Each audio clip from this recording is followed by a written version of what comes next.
ಬಿಜೆಪಿಯ 18 ಮಂದಿ ಶಾಸಕರನ್ನ ಕ್ಷಮಿಸ್ತಾರ ಸ್ಪೀಕರ್ ಖಾದರ್. ನಾಳೆ ವಿಧಾನಸಭೆ ಸ್ಪೀಕರ್ ಯುಟಿ ಖಾದರ್ ಜೊತೆಗೆ ಸ್ಪೀಕರ್ ಭೇಟಿಯಾಗಲಿರುವಂತಹ ವಿರೋಧ ಪಕ್ಷದ ನಾಯಕ ಆರ್ ಅಶೋಕ್ ಬಿಜೆಪಿ ಶಾಸಕರ ಅಮಾನತನ್ನ ಹಿಂಪಡೆಯುವಂತೆ ಮತ್ತೊಮ್ಮೆ ಮನವಿ.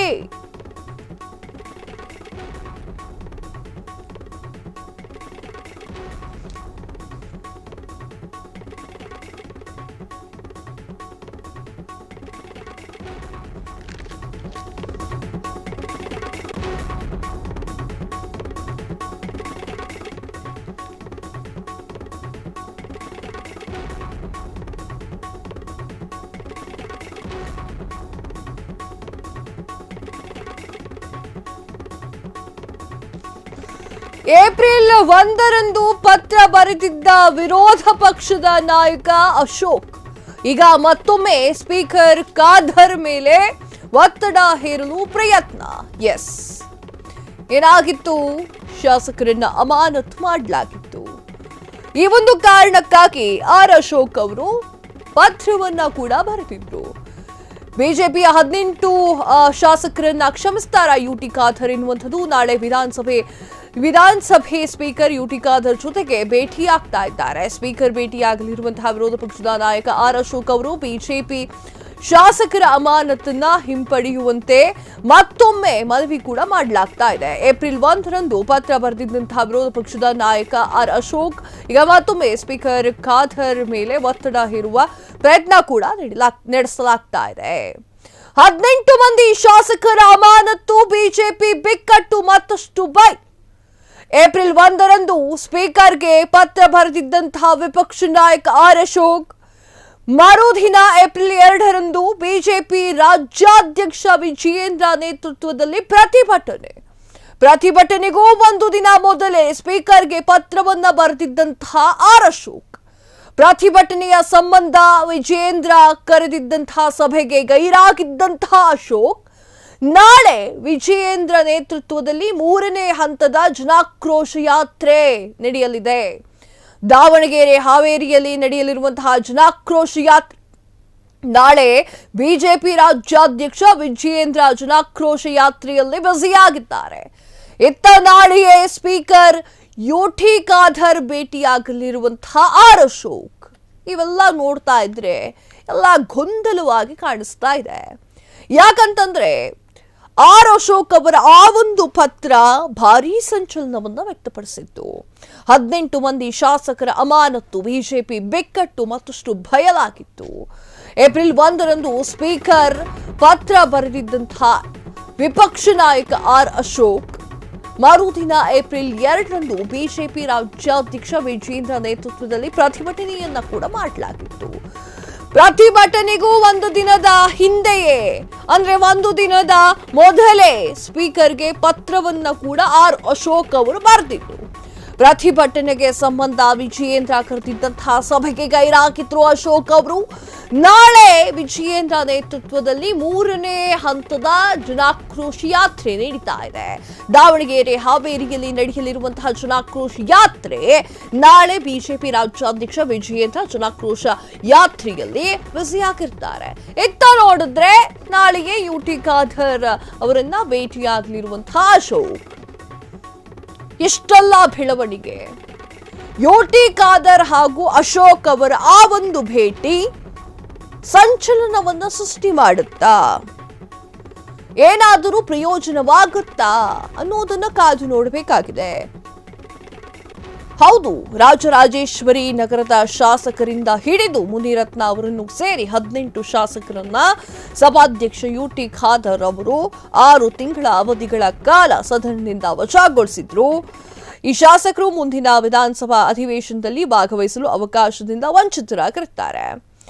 ಮುನಿರತ್ನ ಅವರನ್ನು ಸೇರಿ ದೊಡ್ಡನಗೌಡ ಪಾಟೀಲ್, ಅಶ್ವಥ್ ನಾರಾಯಣ್, ಭರತ್ ಶೆಟ್ಟಿ, ಶರಣು ಸಲಗರ, ಬಿ ಸುರೇಶ್ ಗೌಡ, ಮುನಿರತ್ನ, ಚನ್ನಬಸಪ್ಪ, ಉಮಾನಾಥ್, ಬಿಪಿ ಹರೀಶ್, ಇನ್ನು ಹಲವಾರು ಜನ 18 ಜನ ಶಾಸಕರು ಅಮಾನತು ಆಗಿರ್ತಾರೆ.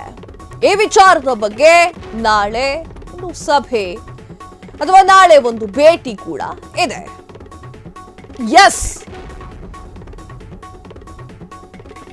6 ತಿಂಗಳ ಮಟ್ಟಿಗೆ 18 ಶಾಸಕರನ್ನ ಅಮಾನತು ಮಾಡಿದ್ದಂತಹ ಸ್ಪೀಕರ್ ಮಾರ್ಚ್ 21ರಂದು ಬಜೆಟ್ ಅಧಿವೇಶನದ ವೇಳೆ ಅಮಾನತ್ತಾಗಿತ್ತು. ಅಮಾನತು ವಾಪಸ್ ಪಡೆಯದೆ ಹೋದರೆ ಶಾಸಕರಿಗೆ ಕಷ್ಟ.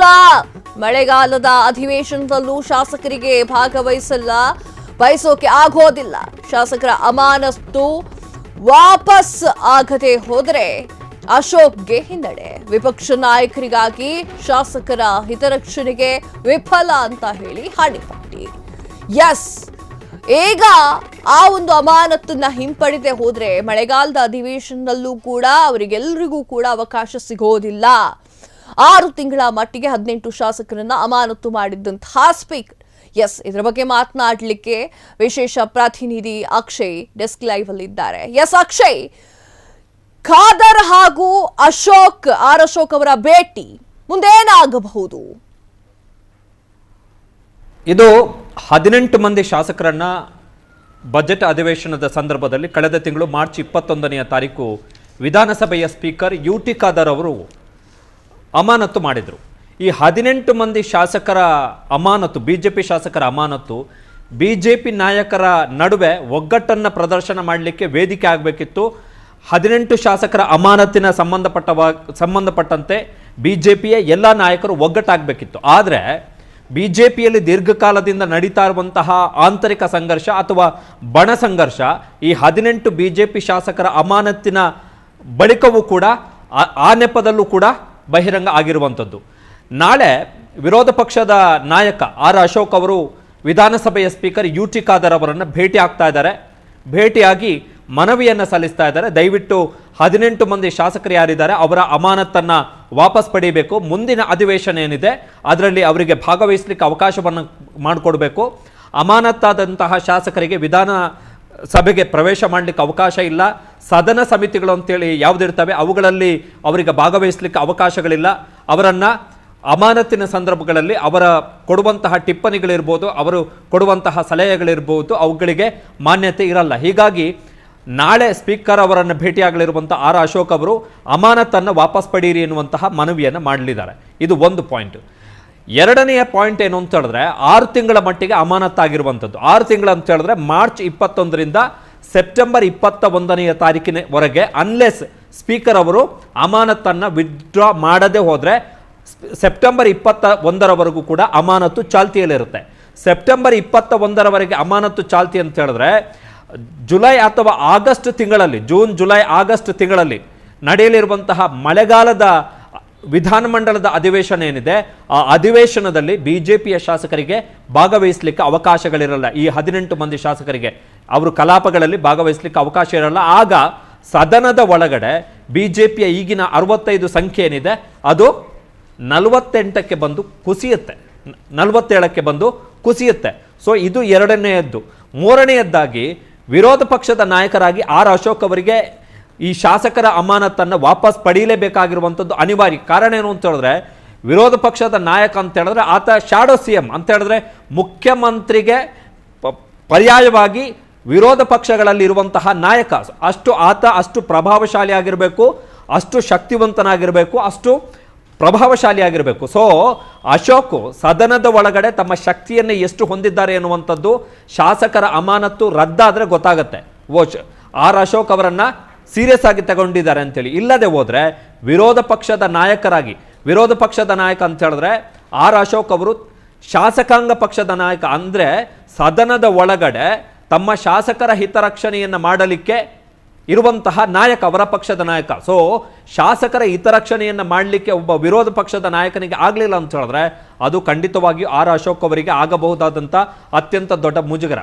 ಮೂರನೆಯ ಪಾಯಿಂಟ್ ಏನು ಅಂತ ಹೇಳಿದ್ರೆ ಅಶೋಕ್ ಮತ್ತು ವಿಜೇಂದ್ರ ನಡುವೆ ಸಂಘರ್ಷ ನಡೀತಿದೆ. ನಾಳೆ ಅಶೋಕ್ ಅವರು ಸ್ಪೀಕರ್ UT ಖಾದರ್ ಅವರನ್ನು ಭೇಟಿ ಮಾಡ್ತಾ ಇದ್ದಾರೆ. ಇತ್ತ ನಾಳೆ ಬಿಜೆಪಿಯ ರಾಜ್ಯಾಧ್ಯಕ್ಷ ವಿಜೇಂದ್ರ ಅವರ ನೇತೃತ್ವದಲ್ಲಿ ದಾವಣಗೆರೆ ಮತ್ತು ಹಾವೇರಿಯಲ್ಲಿ 3ನೇ ಹಂತದ ಜನಾಕ್ರೋಶ ಯಾತ್ರೆ ನಡೆಯುತ್ತೆ. ವಿಜೇಂದ್ರ ಅವರ ನಾಳಿನ ಪ್ರೋಗ್ರಾಮ್ನ ಚಾರ್ಟ್ ಪ್ರಕಾರ ನಾಳೆ ಬೆಳಗ್ಗೆ 8 ಗಂಟೆಗೆ ವಿಜೇಂದ್ರ ಅವರು ಬೆಂಗಳೂರಿಂದ ದಾವಣಗೆರೆಗೆ ತೆರಳುತ್ತಾರೆ ಜನಾಕ್ರೋಶ ಯಾತ್ರೆಯ ಸಲುವಾಗಿ. ಅಂದರೆ ಮಾನ್ಯ ಸ್ಪೀಕರ್ ಅವರನ್ನ ಭೇಟಿಯಾಗುವಂತಹ ಸಂದರ್ಭದಲ್ಲಿ ಆರ್ ಅಶೋಕ್ ಅವರ ಜೊತೆಗೆ ಪಕ್ಷದ ರಾಜ್ಯಾಧ್ಯಕ್ಷರು ಇರಲ್ಲ. ಈ ಹಿಂದೆ ಏಪ್ರಿಲ್ 1ನೇ ತಾರೀಕು ಆರ್ ಅಶೋಕ್ ಅವರು ಯುಟಿ ಖಾದರಿಗೆ ಒಂದು ಪತ್ರವನ್ನು ಬರೆದಿದ್ರು.